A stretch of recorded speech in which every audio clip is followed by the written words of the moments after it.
Fat, juicy, and Ladies and gentlemen, welcome back to John Dudley Speaks. I'm your host, Gambling Debt. Guys, last year Tinashe posed the question, is somebody gonna match my freak? And I think Bruno Mars and Sexyy Red just did. do it sexy, do it sexy, do it. Do it sexy, do it sexy. Fat, Juicy, and Wet is the new unapologetic strip club anthem from worldwide pop superstar Bruno Mars and St. Louis dirty rap enthusiast Sexyy Red, and it's most likely the most overtly sexual banger that's gonna rule the charts since WAP. Gobble me, swallow me, drip down the side of me. Obviously, Bruno's impact on pop music cannot be understated. I mean, he just had another record-breaking #1 hit with Lady Gaga, so he's not going anywhere. And Sexyy Red has cultivated an online following and presence that's bizarre and hilarious and fun, all while crafting some of the most unmitigated sex jams of the last 20 years. It's like if you took Lil Kim and Nicki Minaj at their raunchiness, and then add a layer of Tiffany Haddish's energy in Bad Boys Ride or Die.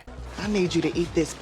Personally, I was a big fan of Silk Sonic in 2021, and Bruno's solo output is pretty consistent as well. But a link up with Sexyy Red, this sounds like a ploy for the charts and for virality. I mean, he's got to pay off that debt somehow. I kid though, of course, because I really enjoy Sexyy Red too. No, God! I still play Rich Baby Daddy all the time, Sticky slaps, and Hood Hottest Princess isn't amazing, but it's good at what it does and recalls a fun type of rap that's been missing since the 2000s. Thing is, FJW is going to launch Sexyy Red into the stratosphere. Not just because this is a bona fide smash hit, but also because it's legitimately pretty good. Here's why. Fat, juicy, and wet.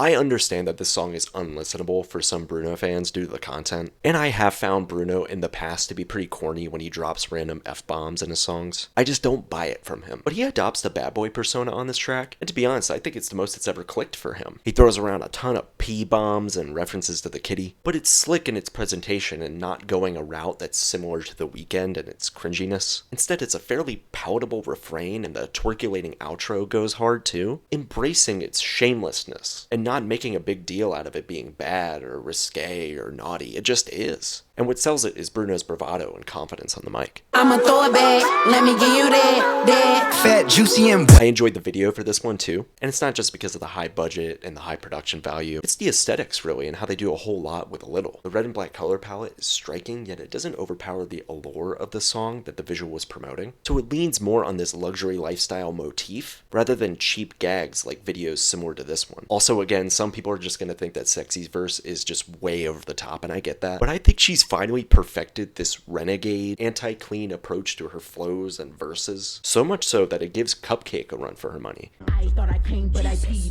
I legit laughed out loud at the t's on your forehead, t's on your chin line, the water autograph line, the milk mustache on your face when I It's just so ridiculous and so unbelievably profane. You just can't help but be like, wait, what? What? She didn't just say that, did she? I thought they killed you if you said stuff like this. Horny Joe just doesn't exist for Sexyy Red, or for Bruno Mars for that matter, and it's what makes this track great.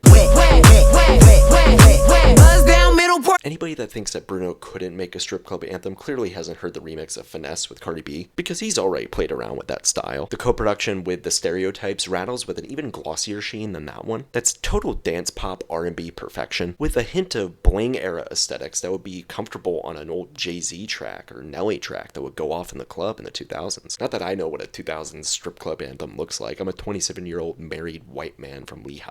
I don't think I'm exactly the target audience for this song. But credit where credit's due, because the touched up reverb on Sexy's flows, the constant backup group vocals, in conjunction with the pitched up vocal samples, that mixes excellently with the club ready bass line. So if the vocals don't pull you in, the beat certainly makes a play too. What an autograph, sign Sexyy Red. Yeah, this is good work from Bruno and Sexyy on this. I don't know if this is an indicator of Bruno's next solo record or if it's a one-off, but really I don't care. I still take it at face value as a hit that both artists know will just catapult their popularity even more. I had a lot of fun with it. I can't believe Gaga and Rosé were in the video. I'm sure it will go hard at every party this year, and the freak was matched. So I think it's a law that you have to show respect when that happens. Alright, that's all I got. See ya! Fat, juicy, and wet.